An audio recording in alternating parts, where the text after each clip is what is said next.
Hey everybody, this is Brian back with Inspiring How You See That. We're the channel that talks about all different kinds of music and entertainment, and we interview some of your favorite artists. So if that sounds good, make sure you hit the subscribe button and the notification bell, and that way you'll keep up with everything that Kevin and I are doing. So today we want to do something a little bit different and maybe a little bit more personal than we're used to. So what I wanted to talk about, and I'll tell you in a little bit why I felt the desire to do this, I kind of wanted to walk you guys through like my journey of my musical tastes. There's a couple reasons. One, I think it's important for everybody to realize that you may like one type of music, but be open and willing to try different things, try new things musically. You probably find that there's going to be something you never even knew about that you're really going to love, and that's exactly what happened to me. And I'll kind of walk you through my journey. And the second thing is, I'd really love to hear your guys' stories. I'd love for you, send us a video or leave a comment down below. Tell us about how your musical tastes have evolved and grown through your life, just like mine have. We'd love to hear from you, and of course, that always opens up the door to new music to us that we always encourage. When I was a little kid, the very first thing that I can remember as far as what I love music, as I'm wearing Meatloaf. I remember always wanting to hear the Bat Out of Hell album. But I also loved Alabama and Michael Jackson. That was before he got kind of weird. But those were the three when I was a little kid. And that's pop, rock, and country. So, it was starting to develop then. It was kind of interesting to see that, as a little kid, I liked a very broad amount of music.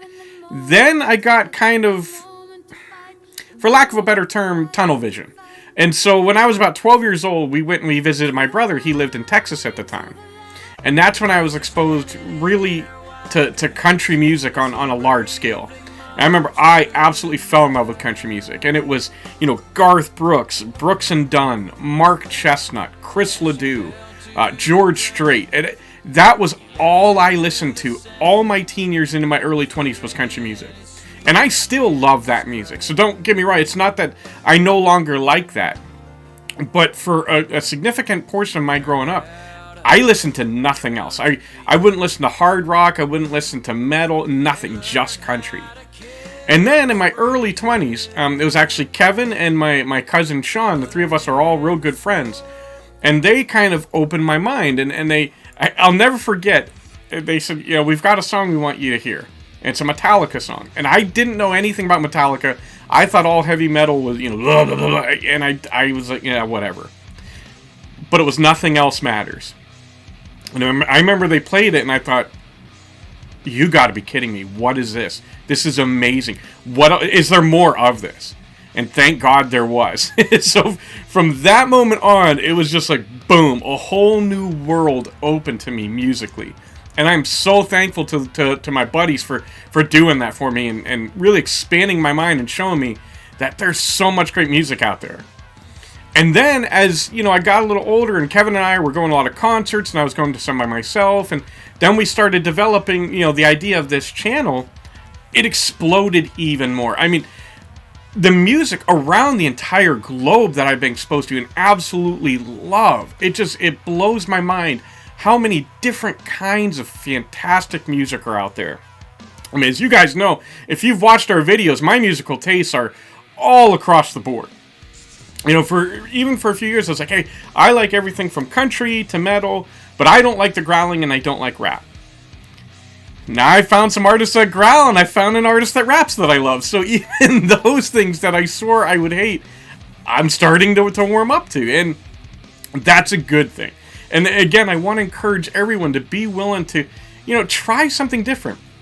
Sure, it's going to seem like I'm not going to like this. Give it a chance anyway. A prime example, I remember, years ago, the Super Bowl halftime show was Lady Gaga. And I thought, I am absolutely going to hate this. I thought she was a weirdo. Then I sat down and I watched it, and it was, to this day, probably the best Super Bowl halftime show I've ever seen. And that exposed. I thought, I'm gonna take a second listen to her music. I'm gonna come in with an open mind. And I found that she's extremely talented. And I don't like all her stuff, but I like a lot of her music quite a bit. And so again, I'm glad that I was able to kind of in myself break down those barriers and try different things. So now, again, I went from, Meatloaf, Alabama, and Michael Jackson to just country to now it's everything. So, I mean, as you guys know, the rock bands we've now that I love, First to 11, IMY2, The Warning, to more of the heavy stuff like GFM that I absolutely love, Amaranthe. And I still love country, even today's country, which a lot that's on the radio I don't care for. Even some of today's I love. You got 17 Memphis, Dean Brody, Clayton Shea, Brenna Bone. Some amazing country artists that are keeping that going. And of course, like I said, Tom MacDonald in rap. And I never would have thought that I would like a rap artist. And I love Tom MacDonald's music. So again, the reason that I made this video, and I just wanted to have fun with it, and just again, encourage you guys to try something different. Go out there and look for some music that you'd never think you'd like and give it an honest shot. Listen to 5-6 songs from that genre and see if anything catches you. And again, let us know what your journey through your musical tastes are. As always, we love when you spend this time with us. We love you guys. God bless, and rock on.